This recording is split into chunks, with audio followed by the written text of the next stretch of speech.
Hi friends, இன்றைக்கி சமையல் எதுவும் செய்யலை, சமையல் வீடியோ போடலை. ஏன்னா இன்றைக்கி 5 மணிக்கு வெளியில் போயிட்டு இப்போ தான் வந்தேன். அதனால் பசங்க ஏதோ இருக்கிறத செஞ்சு சாப்பிட்டுட்டாங்க. வரும்போது இந்த கிருணி வாங்கிட்டு வந்தேன், பெரிய கிருணி இது. இந்த பழம் நல்லா வெடிச்சு அப்படியே செடியிலேயே வெடிச்சிருந்தது.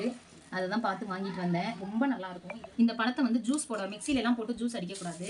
இந்த பழத்தை வந்து நல்லா மேல் தோலை இப்படி எடுத்துகிட்டு ஸ்பூனில் எடுத்தாலே சதை அழகாக வந்துடும்.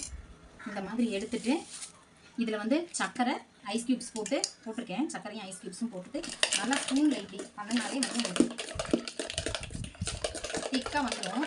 இங்கே பாருங்க,